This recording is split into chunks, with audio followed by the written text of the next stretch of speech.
அமைச்சர் ஐயா அமித்ஷா அவர்கள் பேசியதை மறுபடியும் உங்கள்கிட்ட பத்திரிகையாளர் சந்திப்பில் பேச விரும்புகின்றோம். நாங்கள் ஏற்கனவே சொன்னது போல நம்முடைய மாநிலத்தினுடைய முதலமைச்சர் ஐயா ஸ்டாலின் அவர்கள் மார்ச் முதல் வாரத்தில் அனைத்து கட்சி கூட்டத்தை கூட்டிருக்காங்க. எதுக்கு? பாராளுமன்றத்தினுடைய மறுசீரமைப்புல தமிழகத்திற்கு அநியாயம் நடக்கும் போது யாரும் எனக்கு சொன்னாங்க, எனக்கு தகவல் கிடைச்சிருச்சு, அதனால் உடனடியாக எல்லாம் வாங்க 45 கட்சிகளை கூப்பிட்டுருக்காங்க. முதலமைச்சர் அவர்கள் தனிப்பட்ட முறையில் பாரதிய ஜனதா கட்சிக்கும் கடிதம் எழுதியிருக்கிறாங்க. அந்த கடிதம் நாங்கள் கிடைக்க பெற்றிருக்கின்றோம். எங்களுக்கு கடிதம் எழுதியதற்காக முதலமைச்சருக்கு முதல்ல நன்றியை தெரிவிச்சுக்கிறோம். அதே நேரத்தில் முதலமைச்சர் அவர்கள் பாரதிய ஜனதா கட்சியினுடைய மாநில தலைவர் கடிதம் எழுதிய காரணத்தினால அதை விளக்குகின்ற கடமையும் எங்களுக்கு இருக்கு. இன்னைக்கு நம்முடைய அமைச்சர் அமித்ஷா அவர்கள் மேடையில் தெல்ல தெளிவாக டீலிமிட்டேஷன் மறுசீரமைப்பு நடக்கும் பொழுது நடக்கும், அது நடக்கும் பொழுது எப்படி நடக்கும் என்பதை சொல்லியிருக்கிறார். இன்னைக்கு 543 சீட் பாராளுமன்றத்தில் லோக்சபால இருக்கு. 543. இப்ப டீலிமிட்டேஷன் வரும்போது 543 என்ன சீட் வேணாலும் ஆகலாம். 600, 700, 800, 900 எந்த நம்பர் ஆனாலும் கூட விகிதாச்சார அடிப்படையில் ப்ரோ ரேட்டா 543 உதாரணத்துக்கு 800க்கு வருது அப்படின்னா ஒரு மாநிலமும் அதே சதவீத அடிப்படையில் அதனுடைய எம்பிக்கள் சீட்டு உயரும். இன்னைக்கு இந்தியா முழுவதும் விகிதாச்சார அடிப்படையில் 543 20% உயருதுன்னா அதே ப்ரோரேட்டா அதே விகிதாச்சார அடிப்படையில் எல்லா மாநிலத்தினுடைய சீட்டும் அதே அடிப்படையில் உயரும். தெல்ல தெளிவு. அப்படி இருக்கும் பொழுது ஜம்மு அண்ட் காஷ்மீர்ல பாத்தீங்கன்னா 1 லட்சம் பேருக்கு ஒரு எம்பி இருக்கலாம். உத்தரப்பிரதேசல 45 லட்சம் 49 லட்சத்துக்கு ஒரு எம்பி இருக்கலாம். தமிழகத்தில் சில இடத்துல 25 லட்சத்துக்கு ஒரு எம்பி இருக்கலாம். அதாவது உயர்ந்த பின்பும் கூட. அதை தெல்ல தெளிவாக மைக் கொஞ்சம் ஆஃப் பண்ண சொல்லுங்க. அதை தெல்ல தெளிவாக நம்முடைய அமைச்சர் அமித்ஷா அவர்கள் விகிதாச்சார அடிப்படையில் புரோரேட்ட அடிப்படையில் தான் சீட்டுகளுடைய எண்ணிக்கை அதிகரிக்கும் என்று சொன்ன பிறகு இதை 2024 தேர்தல் பிரச்சாரத்தில் ஆந்திர பிரதேஷ் தெலங்கானால பாரத பிரதமர் நரேந்திர மோடி அவர்கள் காங்கிரஸினுடைய எண்ணம் பலிக்காது, மக்கள் தொகை அடிப்படையில் நாங்க சீட்டை கொடுக்க போறோங்கிற எண்ணம் பலிக்காது என்பதையும் பிரதமர் அங்க தெளிவுபடுத்தியிருக்கிறார். ஆனால் முதலமைச்சர் அவர்களுக்கு நான் கேட்க விரும்புறேன், யாரு உங்களுக்கு சொன்னாங்க? இல்ல எனக்கு யாரோ சொன்னாங்க 848 சீட்டுன்னு சொன்னாங்க. யாரு சொன்னாங்க? தமிழ்நாட்டுக்கு 22 சீட்டு அதிகமாகணும், ஆனா 10 சீட்டு தான் அதிகமாக போகுது, 12 சீட்டு கம்மியாக போகுது. யாரு சொன்னாங்க? இன்னைக்கு மேடையில நாங்கள் தெளிவுபடுத்தி இருக்கின்றோம். நீங்க தெளிவு பண்ணுங்க, உங்களுக்கு இந்த தகவலை கொடுத்தது யார்? அப்படி நீங்க அந்த தகவலை யாரு கொடுத்தாங்கன்னு சொல்லல அப்படின்னா ஒரு மாநிலத்தினுடைய முதலமைச்சர் தவறான ஒரு தகவலை மக்கள் மன்றத்தில் தெரிவிக்கலாமா, அனைத்து கட்சி கூட்டத்துக்கு அழைக்கலாமா அப்படிங்கிற கேள்வியும் பத்திரிகை நண்பர்கள் மூலமாக தமிழக மக்களுக்கு நாங்க வைக்கிறோம். இது முக்கியமானது, முதன்மையானது. மிச்சதெல்லாம் அமித்ஷாஜி அவருடைய பேச்சை நீங்க கேட்டீங்க. எந்த அளவுக்கு யூபிஏ காலகட்டத்தில் 2004 இருந்து 14 வரை நிதி கொடுத்திருக்கோம். நேரடி நிதி பகிர்வு, திட்டங்களுக்கு கொடுக்கப்பட்ட நிதி மோடி ஐயா காலகட்டத்தில் 5 மடங்கு உயர்ந்திருக்கிறது. நேரடி நிதி பகிர்வு யூபிஏ 10 வருஷத்துக்கும் மோடி ஐயா கொடுக்கக்கூடிய 5 வருஷத்துக்கும் டெவல்யூஷன் அண்ட் கிராண்டிங் எய்ட் 5 மடங்கு உயர்ந்திருக்கிறது. அப்படி இருக்கும் பொழுது எப்படி மத்திய அரசு நிதி கொடுக்கவில்லை என்கின்ற குற்றச்சாட்டை ஏன் வைக்கிறீங்க அப்படிங்கிற கேள்வியும் அமித்ஷா அவர்கள் வைத்திருக்கின்றார். அதற்கான புள்ளி விவரம் எல்லாம் அமித்ஷாஜி கொடுத்தாங்க, அதை நீங்க பார்த்தீங்க. அடுத்தது இன்னைக்கு தமிழக வெற்றி கழகம் அவங்களுடைய 2வது ஆண்டு துவக்கத்தில் விழா நடந்திருக்கு. சகோதரர் விஜய் அவர்கள் பேசும் பொழுது மத்திய அரசு மாநில அரசு ரெண்டையும் குறை சொல்லியிருக்கிறாங்க.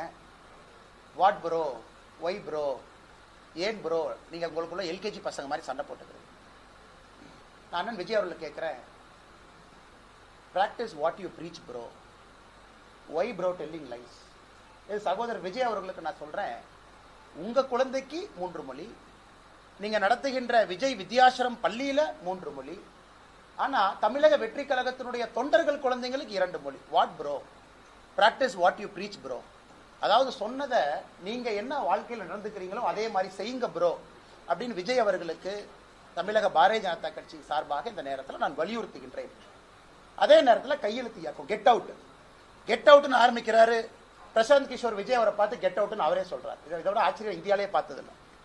கெட் அவுட் ஆரம்பிச்சு 1 நிமிஷத்துல அருமை அண்ணன் பிரசாந்த் கிஷோர் அவர்கள் பக்கத்தில் இருக்கிறாங்க. எல்லாம் கெட் அவுட்னு கையெழுத்து போடுங்க.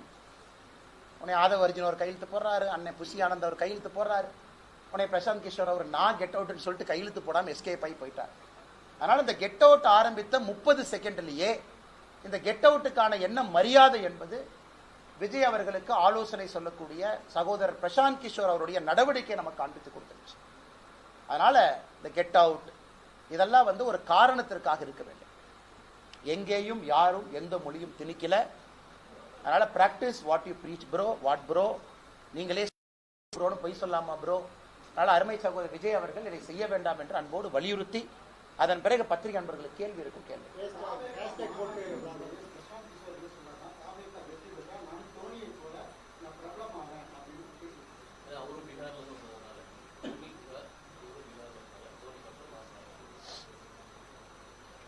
தோனி அவர்கள் தப்பில்ல. பீகார்ல இருந்து ஒருத்தவங்க வர்றாங்க, தமிழ்நாட்டில் அவங்களுக்கு ஒரு பேர் கிடைக்குது, சந்தோஷம் தான். எல்லாம் இந்தியர்கள் தானே, நமக்கு எதிராக தமிழர்கள் எல்லோரையும் ஏற்றுக்கொள்றோம்ல. நம்ம யாரையும் நிராகரிக்கக்கூடிய தமிழர்களே இல்லையே.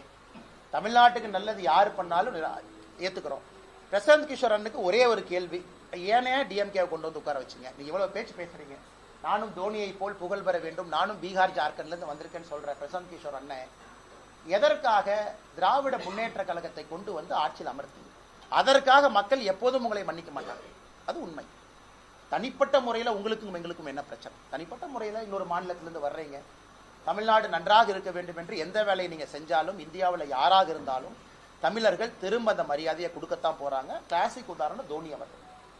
மொழி தெரியாம வந்தாங்க, சென்னை சூப்பர் கிங்ஸ் ஆடினாங்க. முழு தமிழ்நாடும் நம்முடைய வீட்டு பிள்ளையாக ஏற்றுக்கொண்டிருக்கின்றோம். அதனாலதான் ஏற்றுக்கொண்டு நினைக்காதீங்க, நல்லது பண்ணுங்க, எல்லோரும் ஏற்றுக்கொள்ளுங்க. வன்மையா கண்டிக்கிறேங்கன்னா, குமுதம் நிருபர் அந்த புகைப்படத்தை பார்த்தேன். அதனாலதான் நாம செக்யூரிட்டியே கொடுத்தோங்க. நீங்க லாஸ்ட் டைம் கேட்டீங்க எதுக்கு சென்ட்ரல் செக்யூரிட்டி கொடுத்தீங்க, அந்த பஞ்சாயத்து வரக்கூடாதுன்னு.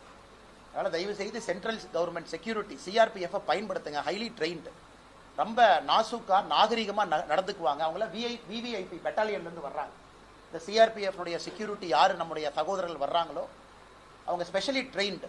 ஒரு கிரௌடை ஹேண்டில் பண்ணணும், அதே மரியாதையோடு நடத்தணும், வரக்கூடிய மக்களுக்கு மரியாதை கொடுக்கணும், பத்திரிகை நண்பர்களுக்கும் அந்த மரியாதை சுதந்திரம் கொடுக்கணும் அப்படிங்கிற ட்ரெயின் ஆனவங்க.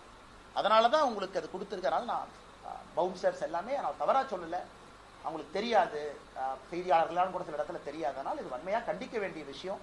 அதனால தயவு செஞ்சு கவனம் கொடுங்க. ஏன்னா நீங்க பத்திரிகைங்கிறீங்க, பத்திரிகை வரணுங்கிறீங்க, முதலா வரணுங்கிறீங்க. பாரதிய ஜனதா கட்சியும் முதல் நிகழ்ச்சி பத்திரிகையாளர் சந்திப்பு நடத்தி தான் பிள்ளையார் சொல்லி போட்டு தான் கட்சி அலுவலகத்தையே நம்ம திறந்து வைக்கிறோம்.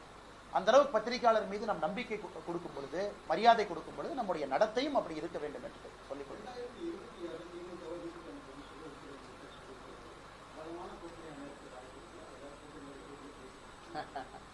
அண்ணா, இன்னைக்கு அமைச்சர் அவர்கள் சிவராத்திரி, மகா சிவராத்திரி ஈஷாக்கு போறாங்க. எங்களுக்கும் இந்த அற்புதமான நாளில் 3 கட்டிடத்தையும் திறந்து வைக்க வேண்டும் என்று வேண்டுகோள் விடுத்தோம். திறந்து வைக்கிறேன்னு சொல்லி இன்னைக்கு 3 கட்டிடத்தையும் திறந்து வச்சிருக்கிறாங்க. அமித்ஷாஜி அவர்கள் மிக தெளிவா சொன்னாங்க, எதற்காக திமுக வெளியே போகணும், வெரி கிளியர். ஆன்டி நேஷனலா இருக்கிறாங்க, ஆன்டி பீப்புளா இருக்கிறாங்க, மக்களுக்கு எதிராக இருக்கிறாங்க, பாரத நாட்டுக்கு எதிராக இருக்கிறாங்க, அவங்களுடைய நடவடிக்கைகள். அதனால் நிச்சயமாக 2026 பொறுத்தவரை எல்லோரும் யாரெல்லாம் நினைக்கிறாங்க, தேசிய ஜனநாயக கூட்டணிங்கிற வார்த்தையும் பயன்படுத்தி இருக்கிறாங்க. என்டிஏ பவருக்கு வரணும்னு சொல்லி இருக்கிறாங்க. ஆந்திரா உதாரணம் கொடுத்தாங்க, பல இடத்தை கொடுத்தாங்க. நிச்சயமாக நம்பிக்கை இருக்கு. தேசிய ஜனநாயக கூட்டணி ஒருமித்த கருத்துல இன்னைக்கு தேசிய ஜனநாயக கூட்டணி இருக்கு. இன்னைக்கு காலையில கூட நீங்க பாருங்க, அண்ணன் ஜி.கே. மணி அவருடைய இல்ல திருமண விழா நடந்து கொண்டிருக்கிறது.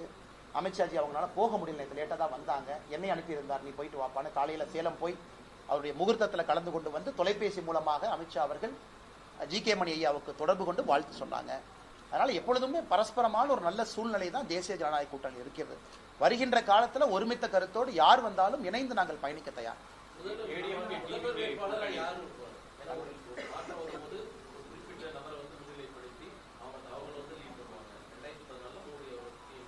நியாயமான கேள்வி அண்ணன், நியாயமான கேள்வி அண்ணன், நியாயமான கேள்விதான் அண்ணன். உங்களுடைய இன்டெலிஜென்ஸ் நான் குறைஞ்சு மதிப்பில்லை. மக்கள் எதிர்பார்ப்பாங்க யாரை நாங்கள் நம்புறது, யார் எங்களோட இருப்பாங்கன்னு.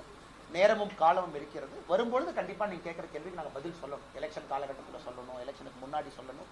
அதே நேரத்தில் பாரதிய ஜனதா கட்சி டெல்லி எல்லாம் நீங்க பார்த்துருக்கீங்க, பல இடத்துல கட்சி பிரதமர் அவர்களை முன்னிறுத்தி பிரதமருடைய ஆட்சியை கொண்டு வருவதற்காகத்தான் கட்சி பல இடத்துல போராடி கொண்டிருக்கின்றோம்.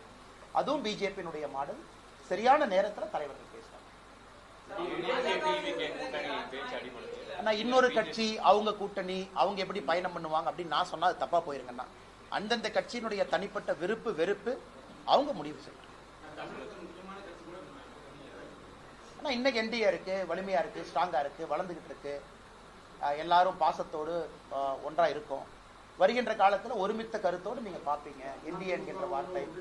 ஆனால் அது சொல்றதுக்கான நேரமும் காலமும் இன்னும் நிறைய இருக்குண்ணா. எலெக்ஷனுக்கு ஏதோ ஒரு காலம் இருக்கு.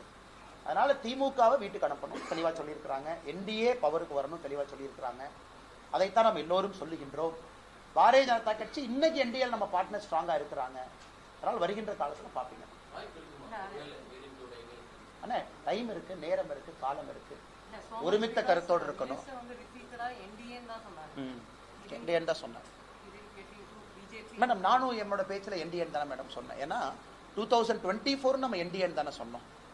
ஏன்னா 2024 என்டிஏ இருந்துச்சு இல்லைங்க. 2024 லோக்சபா என்டிஏ இருந்துச்சு. 2026 என்டிஏ இருக்க போகுது. இப்போ நீங்க கேட்குற கேள்வி என்டிஏல யார் இருப்பாங்க, அதான் உங்களுடைய கேள்வி. என்டிஏல யார் இருப்பாங்க? நேரம் காலம் வரும்போது நம்ம பேசுவோம்.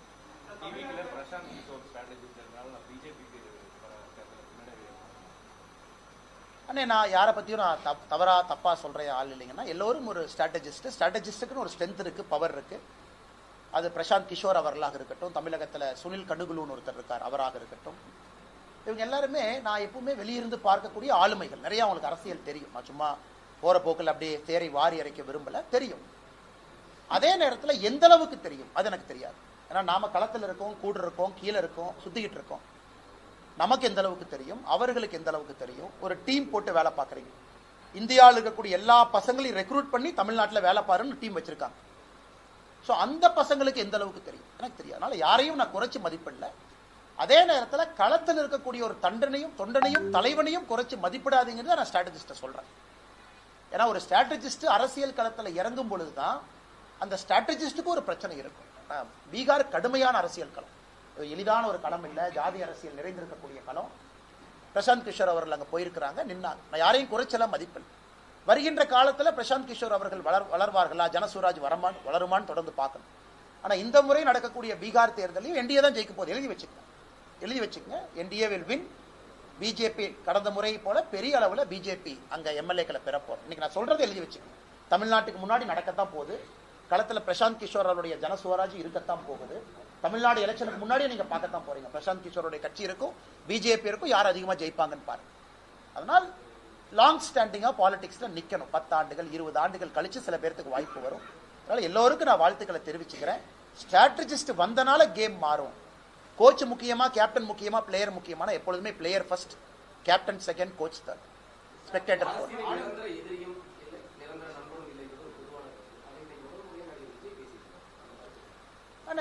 நிரந்தர எதிரியும் நிரந்தர நண்பனும் இல்லை அப்படின்னு ஒரு பக்கம் சொன்னாலும் கூட, ஒரு கட்சி கொள்கை அடிப்படையில் இருக்கக்கூடிய பாரதிய ஜனதா கட்சிக்கு எதிரி இருக்கிறாங்க. அதில் எந்த மாற்று கருத்தும் இல்லை. அப்படி சொல்லும் பொழுது நாங்களும் காங்கிரஸும் இன்னைக்கு எதிரியா இருக்கோம், நாளைக்கு நண்பாக முடியுமா? வாய்ப்பே இல்லை. ஏன்னா நம்முடைய சித்தாந்தங்கள் வேறு வேறு. மக்கள் பார்த்து ஓட்டு போடுறாங்க.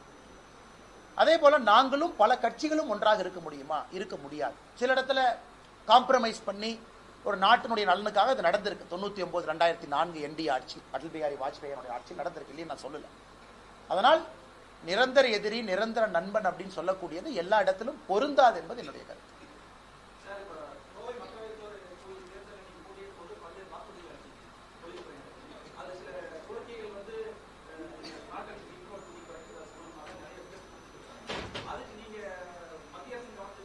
கொண்டு போறோம்னா பண்ணிட்டே இருக்கோம்.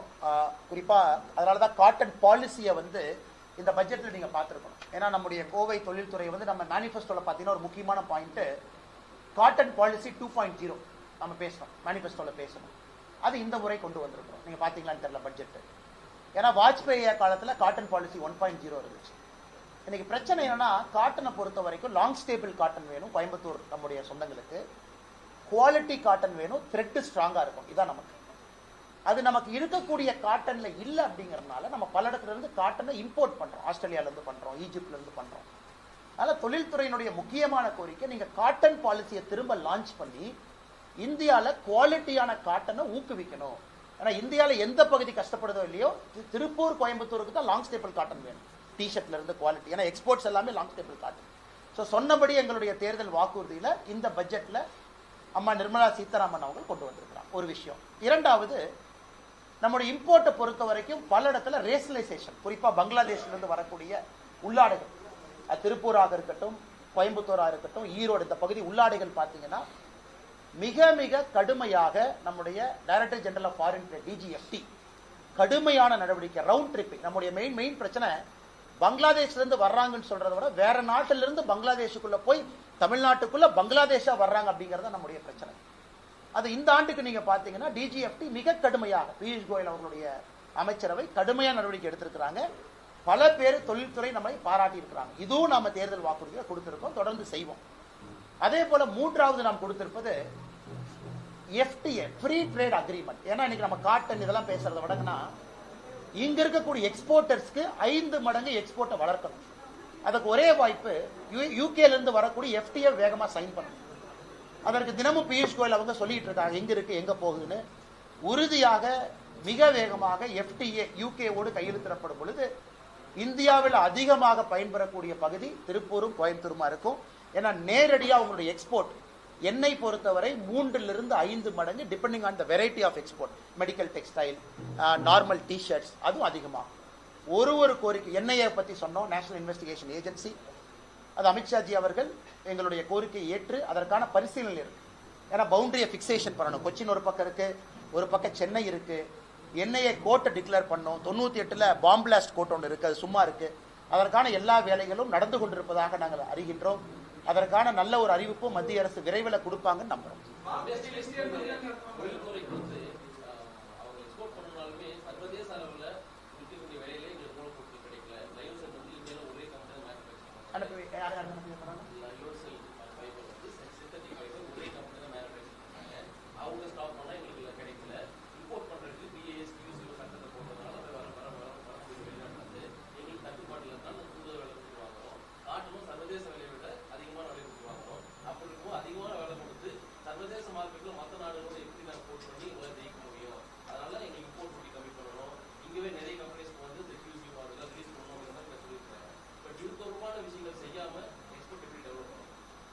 ஓகே, நீங்க சொன்ன கேள்விக்கு நேரடியா பதில் சொல்றாங்கன்னா, கோயம்புத்தூர் பகுதியை சார்ந்த குறிப்பாக ரயன் சிந்தட்டிக் ஃபைபர்ல இருக்கக்கூடிய நம்பர் 1, நம்பர் 2, நம்பர் 3 இந்த நிறுவனங்கள்லாம் நம்முடைய நிதியமைச்சர் அவங்கள சந்திக்க வச்சோம். நீங்க அவங்கள்ட்ட கேட்கலாம், நான் பேர் சொல்ல விரும்பல. அப்ப 2 பிரச்சனைகள் முக்கியமா அவங்க நம்முடைய நிதியமைச்சர் முன்னாடி வச்சாங்க. முதல் பிரச்சனை என்னன்னா, இன்னைக்கு இந்தியாவில் உற்பத்தி ஆகக்கூடிய சிந்தட்டிக் ஃபைபர் குறைவா இருக்கு. சில கம்பெனிகள் மட்டும்தான் உற்பத்தி பண்றாங்க.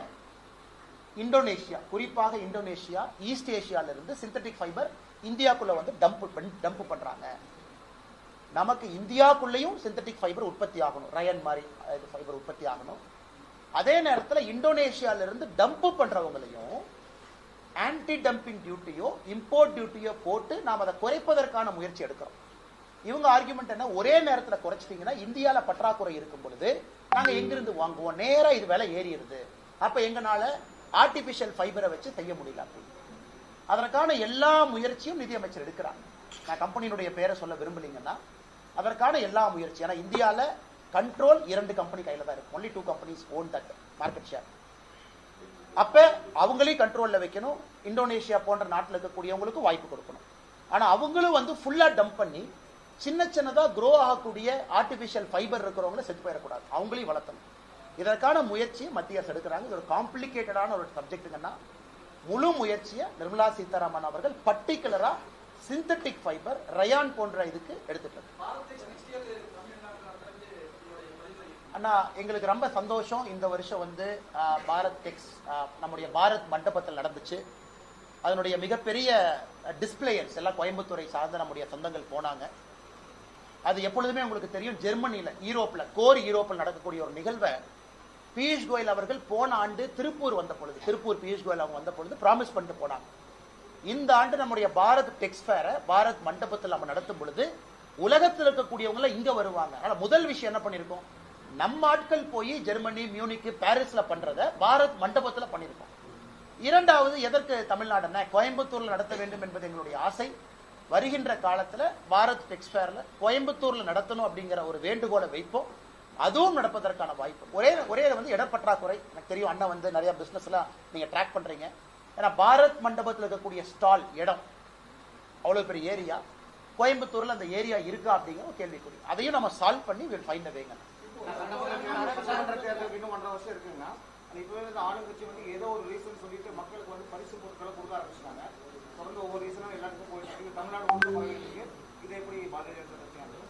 ஆனா இன்னைக்கு சில கட்சிகள் வந்து தொண்டரை சேர்த்தறதுக்கு டம்ளரும் தட்டும் கொடுக்குறாங்க. எந்த கட்சின்னு உங்களுக்கு தெரியும்? கோயம்புத்தூர், திருப்பூர், கரூர்லாம் பார்த்தேன். சில கட்சிகள் இவங்க பர்த்டே அவங்க பர்த்டேன்னு சொல்லிட்டு ஏதோ ஒரு இந்த டப்பாலாம் தூக்கிட்டு வந்து வீட்டில் போட்டு வைக்கிறாங்க. ஸோ எதுக்குன்னா எல்லாம் எலெக்ஷன் வர்றதுக்கு முன்னாடியே அட்வான்ஸ் ப்ரீலோட் பண்ணிடுவோம் அப்படின்னு. இதையெல்லாம் மக்கள் பார்ப்பாங்கன்னா இதெல்லாம் மக்கள் பெருசாக எடுத்துக்க மாட்டாங்க. அதனால் இதை வச்சு தான் ஓட்டு போட்டு நாங்கள் ஜெயிக்க போகிறோன்னு திமுக உட்பட எந்த கட்சி நினைத்தாலும் மக்கள் அதை பெரிதாக எடுத்துக்கொள்ள போவதில்லை. அதான் எங்களுடைய கருத்து.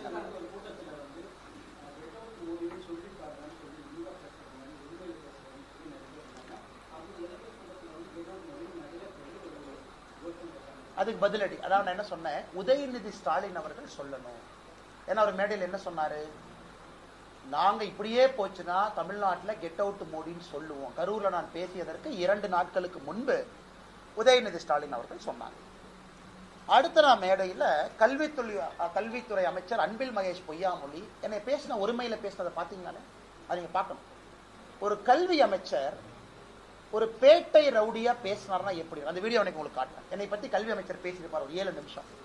அன்பில் மகேஷ் பொய்யாமொழி பேட்டை ரவுடி அந்த மாதிரி பேசினார். பேட்டை ரவுடி அன்பில் மகேஷ் பொய்யாமொழி ஒரு கல்வி அமைச்சர் ஒருத்தரை பத்தி எப்படி பேசலாம்? தமிழ்நாட்டில் கூடிய குடிமகன். அதெல்லாம் நீங்க பார்க்கணும், ரொம்ப முக்கியம். அதனாலதான் தெளிவா கரூர் மேடையில சொன்னேன், முதல் 50% அண்ணாமலையா பேசுறேன், அடுத்த 50% திராவிட கட்சிகள் பாணியில அவங்களுக்கு பதில் சொல்ல போறேன். அதனால தாய்மார்கள் யார் என்னை தப்பா நினைச்ச கூடாது பேச்சுல சொல்லிட்டு ஆரம்பிச்சேன். உதயநிதி ஸ்டாலினுக்கு என்ன சொன்னோம், நீங்க சொன்னீங்கல்ல சொல்லி பாருங்க.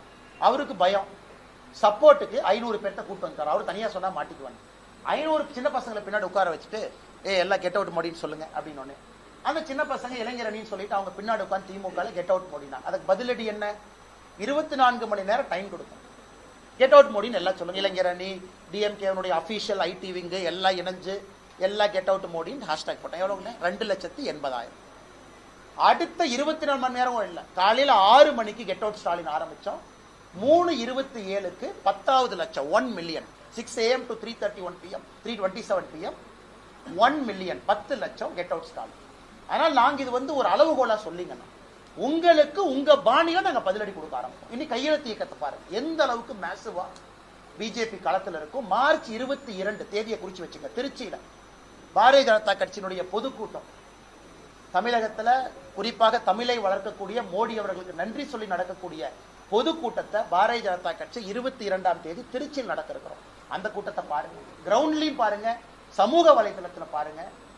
திராவிட முன்னேற்ற கழகத்துக்கு ஈக்குவல்னு சொல்ல மாட்டோம், அவர்களை விட ஒரு படி மேல போய் நாங்க பதிலடி கொடுக்க ஆரம்பிச்சோம். இல்லாட்டி அவங்க திருந்த மாட்டாங்க, இப்படியே பேசுவாங்க, 29 பைசா மோடிப்பாங்க.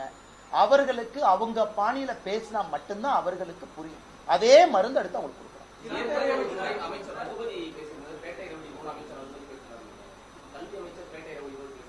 அண்ணே பீச்சை பார்த்துட்டு நீங்களே சொல்லுங்க அண்ணே. நான் சொல்றதுல அண்ணனுக்கு உடன்பாடு இல்லைன்னா, கல்வி அமைச்சர் பேசினதை ஒருத்தர் இருக்கா, ஒருத்த வர்றா, ஒருத்த போனா, ஒருத்த சுத்தரா, இது பேட்டை ரவுடி இல்லையானே? கல்வி அமைச்சர் வந்து கல்வி அமைச்சர் அப்படின்னா இன்டர்னல் மீட்டிங்ல நீங்க எப்படி பேசுவீங்க? அப்ப குழந்தைகளுக்கு என்ன ஒரு நாகரிகமான ஒரு கலாச்சாரத்தை நீங்க உருவாக்கி கொடுப்பீங்க? கல்வி அமைச்சர் அவங்களுடைய மொழி, அவங்களுடைய பாஷை, அவங்க பேசுற விதம் எல்லாம் தொடர்ந்து ஒரு அமைச்சர். ரகுபதி அவங்க என்ன சொல்றாங்க, 2024 அவங்க ஆட்சிக்கு வருவாங்களாமா. 2024 டெல்லியில ஃபர்ஸ்ட் தீகார் சிறைக்கு போறது நானாமா. வெக்கமா இல்லையா? இது வந்து யார் சொல்றாங்க? லஞ்ச ஒழிப்புத்துறை சிறைத்துறையினுடைய அமைச்சர் ஃபர்ஸ்ட் நான் தீகார் சிறைக்கு போவேனாமா. இதெல்லாம் பேசினா பேட்டை ரவுடி இல்லையாங்கண்ணா. அதனால நான் அவர்களுக்கு அவங்க உங்ககிட்ட நீங்க அன்பானவர்கள், மரியாதையானவங்க, உங்களுக்கு நான் 5 மடங்கு மரியாதை கொடுக்குறேன். ஏன்னா அது கடமை. அந்த மாதிரி தப்பானவர்களுக்கு அவங்க பாஷையில் நான் பேசுறேன். எதுக்காக நான் அந்த அதிகாரத்தில் இருக்கணும், பொறுப்புல இருக்கணும்?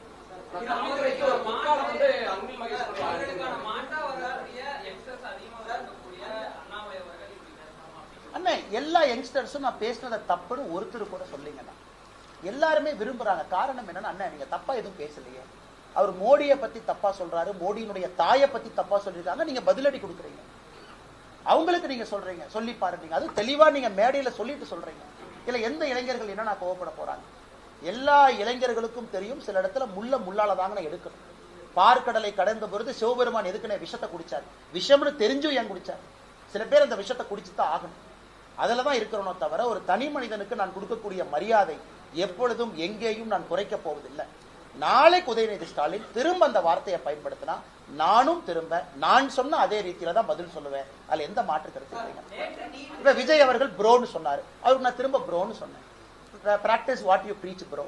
மரியாதையா சொன்னாரு, மரியாதையா பதில் சொல்ல வேண்டியது என் கடமை. மரியாதை கொடுக்குறாரு, மரியாதை வாங்கிக்கிறாரு. நாகரிகமான அரசியல் நோக்கி போகணும்னு நினைக்கிறார், நானும் நாகரிகமான அரசியல் நோக்கி போகணும்னு நினைக்கிறேன். பட் இவங்க அப்படி பேசலையா? பொற்காலமா போர்க்காலமானே? இன்னைக்கு கல்வித்துறையில் இருக்கக்கூடிய குழந்தைகள்லாம் கத்திய தூக்கிட்டு வந்து சண்டை தான் போடல, போர்க்காலம். அதாவது ஒரு பள்ளியில பாலிய சீண்டல் பாக்குறோம், அதிகமாயிருச்சு. அமித்ஷாஜி அந்த ரெக்கார்டோட வந்தாங்க, எவ்வளவு நடந்திருக்கு கையில் அந்த பேப்பர் பாத்தீங்க காமிச்சாங்க. பாலிய சீண்டல் ஒரு பள்ளியில தரம் குறைந்திருக்குது, மரத்துக்கு கீழே மக்கள் உட்கார்ந்து படிக்கிறாங்க. அவருடைய சொந்த மாவட்டத்துல எப்படி எந்த அடிப்படையில இவர் டிஷர்ட்டை போட்டுட்டு போய் ஒரு கிரிக்கெட் மேட்ச் விளையாண்டு இவர் பேட்டை தூக்கி, அவருடைய மகனுக்கு பொற்காலம், பிரெஞ்சு படிக்கிறார்.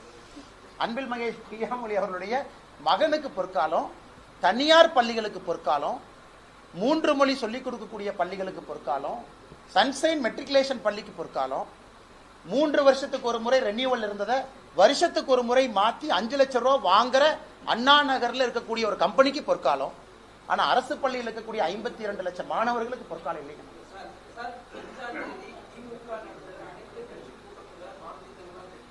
அண்ணன் கலந்து கொள்ளும் கடிதம் எனக்கு தான் அனுப்பிச்சிருக்காரு, கூ அண்ணாமலைன்னு போட்டு எனக்கு அனுப்பிச்சிருக்காரு, நீங்க வாங்கன்னு கூப்பிட்டுருக்காரு. கலந்து கொள்வோம் சொல்றதை விட நான் கேட்கிற முதல் கேள்வி என்னங்க ஐயா பிரச்சனைன்னு கேட்கிறேன். இன்னைக்கு நான் பதில் கடிதம் நாளை காலையில் எழுதுறேங்கண்ணா. ஐயா கடிதம் போட்டீங்க, இதெல்லாம் கருத்து சொன்னீங்க, பதில் பாருங்க ஐயா. கடிதத்திலே உங்களுக்கு தெளிவுபடுத்திடணுமே, எதுக்கு 45 கட்சிக்காரங்களை கூப்பிட்டு நீங்க உங்க நேரத்தை வேஸ்ட் பண்ணி 45 கட்சி நேரத்தை வேஸ்ட் பண்ணி வடை பஜ்ஜி டீ போண்டாலாம் உங்களை போன்று என்னை போன்று வரி கட்டுறவங்க தலையில சுமத்தி, அந்த டீ பஜ்ஜி போண்டாலாம் நீங்கள் நானும் வரி தானே கட்டுறோம், கிளாரிஃபை பண்ணிட்டோம், புரோரேட்டான்னு சொல்லிட்டோம், விகிதாச்சாரன்னு சொல்லிட்டோம். அதை தாண்டி இல்லப்பா சும்மா வாங்க அந்த கிரிக்கெட் மேட்ச் விராட் கோலி பத்தி பேசணும்னா சும்மா போயிட்டு வரேன், விராட் கோலி இந்தியா பாகிஸ்தான் மேட்ச் நல்லா ஆடினாருன்னு முதலமைச்சர் சொன்னா கேட்க போறேன். ஆனா டீலிமிட்டேஷன் பத்தி பேசுறதுக்கு என்னென்ன மேட்டர் இருக்கு?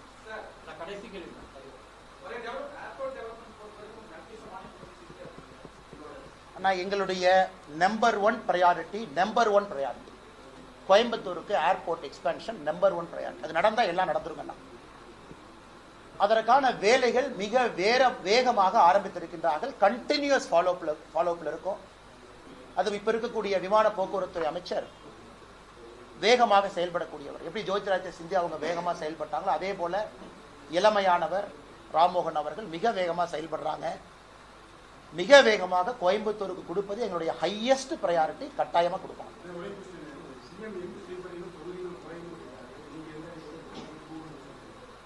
அண்ணா இல்ல மறுபடியும் எக்ஸ்பிளைன் பண்றேன், நல்லா கேட்டீங்க, எக்ஸ்பிளைன் பண்றேன். அண்ணா எனக்கு இந்தியாவுக்கு 543 சரி 540 விட்டலாண்ணே. இன்னைக்கு 200 தொகுதின்னு வச்சுக்கலாம், 200 எம்பி இன்னைக்கு இந்தியாவில் இருக்கான்னு வச்சுக்கலாம். அது 20% இன்க்ரீஸ் ஆச்சுன்னா 240 எம்பி வருவாங்களாண்ணே. அமித்ஷாஜி என்ன சொல்றாரு, ஒரு மாநிலத்தில் 20% அதிகமா. சோ ப்ரோரேட்டா எல்லா மாநிலமும் விகிதாச்சார அடிப்படையில் இட் வில் இன்க்ரீஸ். சோ எங்கேயும் யாருக்கும் தமிழ்நாடு 33% உயர்ந்துச்சு, ஆனா பீகார் 67% உயர்ந்துச்சு. அது நடக்காது. புரோரேட்டா எல்லாம் அப்படி இருக்கும் பொழுது இன்னும் பிரச்சனை இருக்கும். ஏன்னா இன்னைக்கு மேல என்ன கேட்கிறாங்க, 1 லட்சம் மக்கள் தொகைக்கு ஒரு எம்பி, 22 லட்சம் மக்கள் தொகைக்கு ஒரு எம்பி, 45 லட்சம் மக்கள் தொகைக்கு ஒரு எம்பியா, மறுபடியும் அது கண்டினியூ ஆகத்தானே. அது 45 லட்சமா இருக்காது, 30 லட்சத்துக்கு ஒரு எம்பி, 17 லட்சத்துக்கு ஒரு எம்பி, 1,10,000 பேருக்கு ஒரு எம்பி. சோ விகிதாச்சார அடிப்படையில் இன்க்ரீஸ் ஆகிறதுனால யாருக்கும் அநியாயம் நடக்காது என்பதை தெல்ல தெளிவா சொல்லுங்க.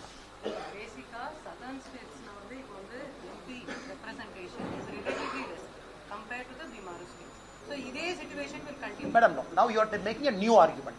Madam's argument is, we are only saying the current 543 is fixed on 1971 census, madam. So now new census conduct பண்ணதுக்கு அப்புறம் நாம இந்த புதிய ஒரு எண்ணிக்கையை ஃபிக்ஸ் பண்ண போறோம். அப்ப இருப்பது எல்லாம் ப்ரொபோர்ஷனேட்டா தான் உயரும். 543 might become 800, 850, 900. அந்த இன்க்ரீஸ் தான் ஒரு மாநிலத்தோட இன்க்ரீஸ் அப்படின்னு சொல்லியிருக்கிறாங்க.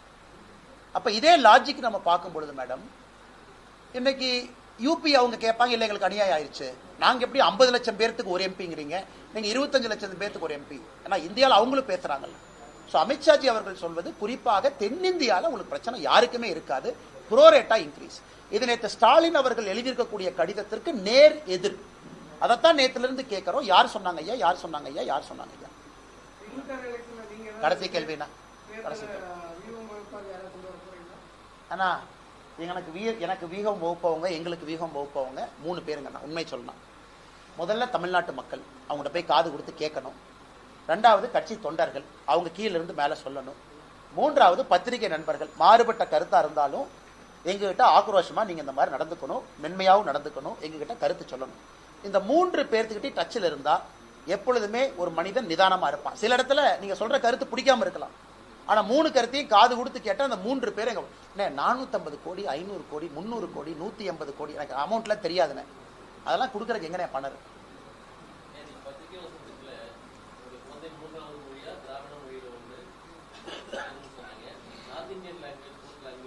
ஹிந்தி ஆர் சான்ஸ்கிரிட் படிக்கணும் இல்லைங்கண்ணா. இந்தியாவில் எல்லா நிலப்பரப்பில் இருந்தாலும் சமஸ்கிருத மொழி பேசுறவங்க கம்மியாக தான் இருக்கிறாங்க. ஏன்னா இன்னைக்கு நான் தொடர்ந்து சொல்வது, சமஸ்கிருதத்தை விட நம்முடைய தமிழ் மொழி தொன்மையும் பழமையும் ரொம்ப அதிகம். இதை யோகி ஆதித்யநாத் அவர்கள் காசி தமிழ் சங்கத்துல, முதல் தமிழ் சங்கத்துல யோகிஜி சொன்னாங்க, சிவபெருமானுடைய வாயிலிருந்து 2 மொழிகள் வந்துச்சு, தமிழும் சமஸ்கிருதமும். அவர் சொன்னது மித்தாலஜி அடிப்படையில். ஒரு தொன்மையான மொழி, என்னுடைய தொன்மையான மொழி, முதல் தொன்மையான மொழி தமிழ் நான் கத்துக்கிறேன். அதே நேரத்தில் இன்னொரு தொன்மையான மொழியும் என்னுடைய ஊரில் இருக்கும் பொழுது அதை பத்தியும் தெரிஞ்சுக்கிறங்கிற தப்பு இல்லையா? அதே போல ஹிந்தி, நார்த் இந்தியாவுக்கு போறீங்க, டெல்லி போறீங்க, பேசுறதுக்கு தெரிஞ்சிருக்கணும். பக்கத்து மாநிலத்துக்கு கண்டிப்பா போகத்தான் போறீங்க. உறவினர்கள், நண்பர்கள், ஃப்ரெண்ட்ஸ், ரிலேட்டிவ்ஸ் எல்லாம் இருக்கிறாங்க. பெங்களூர்ல அவ்வளவு பேர், திருவனந்தபுரத்து, கொச்சின்ல இருக்காங்க, பாலக்காட்டுல அவ்வளவு தமிழர்கள் இருக்கிறாங்க. நம்மகிட்ட ஓட்டு போட்டுட்டு போறாங்க. அதனால ஒரு மலையாளம் கற்றுக்கொள்வது தப்பு இல்லையா? நான் என்னுடைய சிந்தனையை பொறுத்தவரை நான் இன்னைக்கு 4 மொழி பேசுறேன், 5வது மொழியை பேச கத்துக்கிறேன். படிப்படியா 26 வயசு வரைக்கும் 2 மொழி தான் தெரியும். கத்துக்க முயற்சி பண்ணும் பொழுது மொழி கற்றுக்கிறது அப்படிங்கிறது சாகர வரைக்கும் செய்யலான்னு தான் நான் சொல்றேன். ஏன் பள்ளியோட நிறுத்துறீங்க? என் குழந்தைகள் 3, 4 வளர்ந்துகிட்டே இருக்கு.